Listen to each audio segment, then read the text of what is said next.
name is Billy Yoder with Billy Yoder Horsemanship. I train out of Little Piney Ranch up here close to Black River Falls.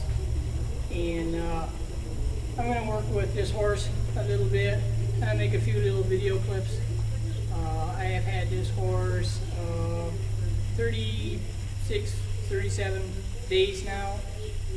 When she came in here, she was a little bit, she had training on her, but not a lot.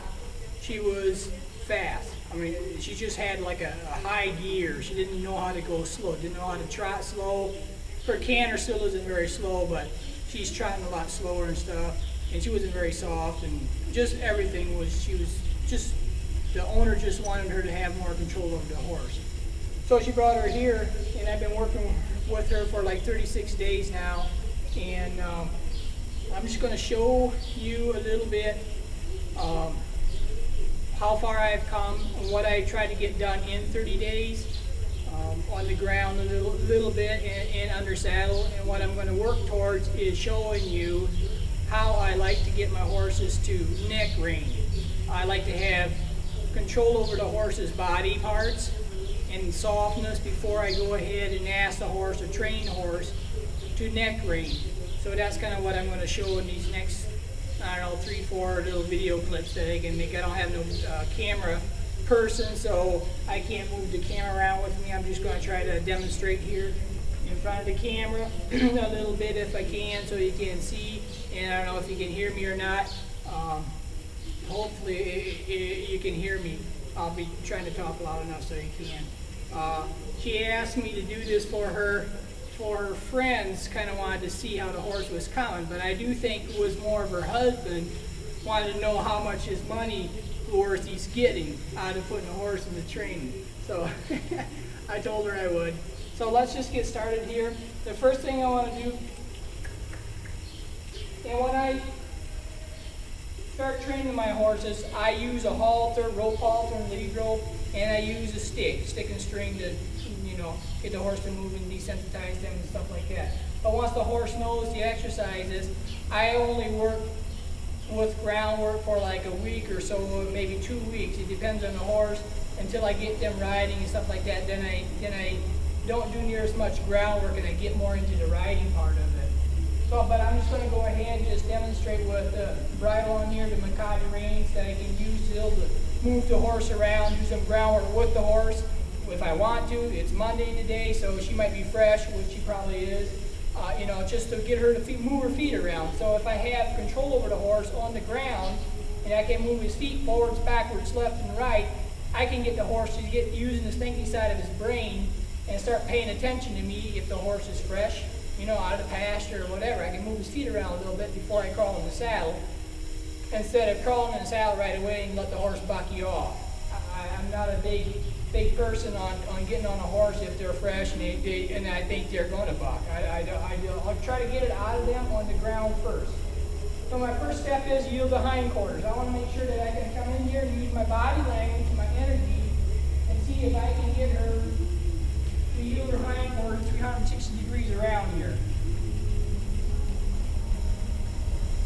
Kind of like that. I want her front feet to stand still and her hind feet to go around there and cross over underneath. There we go. She's not perfect on anything, but she can kind of, you know, she can kind of do it, but she's not perfect. Go ahead. 2 sides to the horse. Try to do both sides.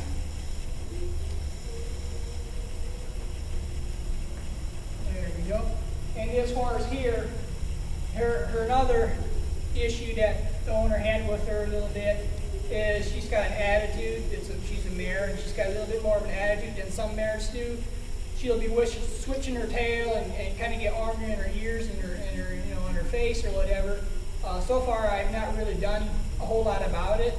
A lot of it has come out just by me getting control of her, respect out of her, and stuff like that. She still does it a little bit, especially if I put some pressure and energy on her, and she'll still switch that tail a little bit. But as long as she ain't going to kick at me or bite at me and stuff like that, or come after me, I'm not going to do too much about it. Now, if she gets worse, yes, I'll do something about it, but I'm not going to get after her just yet because I don't want to get her more upset about everything because I don't want the owner to have to worry about her, you know, that she'll get more hyped up, and she's got enough go in her already, so I want to calm her down if I get anything to get her to go slower. So that was hindquarters. Now I want to make sure I can back her up. Use energy in front of her, she should back out of my space and keep the space between me and her. I come around here, feel her hindquarters, she should face me, and I should be able to back her up. There. Come around here, use energy on the hindquarters, and then use energy in front of her face. She should back out of my space. If I use more energy, she should back faster. She knows how to back up now, so I get a little bit pickier about how straight she's going and how much space she has in between me. And if she gets lazy, I'll get after her a little bit. She knows what I'm after. Energy in front of her face, she should back up. So that's backup. I have four different steps that I back the horses up, kind of 4 different methods of doing it, and I do all 4 when I start, but later on, once the horse kind of knows it, and I just come out here and work them a little bit before I get in the saddle. I just use the marching basically once the horse knows it. I just march my elbows, and if I use energy in front of her face, she should know that means back up. Or you can wiggle a little bit if you want to, and she should back up. But if she doesn't, that's why I like to have a little bit of backup. I'll use the end of this Makati and I'll go up there and tap her on the nose if she doesn't get out of my space. If she gets out of my space, I want to reward her and let her know that she did the right thing. The next thing is yield the forequarters away from me. Make sure that pushy horses, you can use your energy by her head, neck, shoulder, and she will step across and away from me when I use energy in front of here by her forehead, by her head here. Energy. You should pivot on her hind feet somewhat, and cross her front feet across like that there. And when I'm done, I just relax my energy. I'm going to rub her to a stop. Let her know that I'm done. I use active body language when I ask for her to go around. And I keep my energy in my hand a little bit. And when I want her to stop, I relax my energy, stand up and pass it, and then I rub her to a stop. The other side, turn my hand over, a little bit of energy.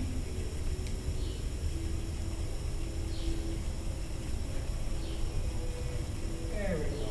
Good girl. So that's your forequarters. I'm going to go ahead and lunge her. Lunge you expect stage 2, back her out of my space. And then I'll stand right in front of the horse when I want the horse to lunge. I'll yield her a little bit here. There we go. So I'll stand right in front of her, 4 feet away from her when I want her to lunge. My cue is point, and then cluck, and I'll swing my Mikatis or my stick if I have in my hand, and drive that front end away from me, and then let her go around. I never want to walk around the horse and try to get the horse to lunge. I always do it in front of the horse. For respect. Horse needs to go away from me, out of my space. So point, cluck, and I'll actually walk towards her and step into her space and drive her away from me. Point again, give her a shot. And then once she's going, I want to relax my hands down here and walk behind her with that cinch. I back up, driving that cinch. Driving her forward and around. Let her go around a few times. These Mikatis, they come out on the other side of the bit there. You got to hold the other side of the bit. But I just work my hand a little bit and get her to understand how to go around here, even if it's pulled on that side. Horses are smart enough, they'll learn. When I want to stop, I just look at the hindquarters and yield her, and she should turn and face with 2 eyes. 2 eyes for respect, 2 heels lack respect. In my space, so you get out. There. And then point the other way.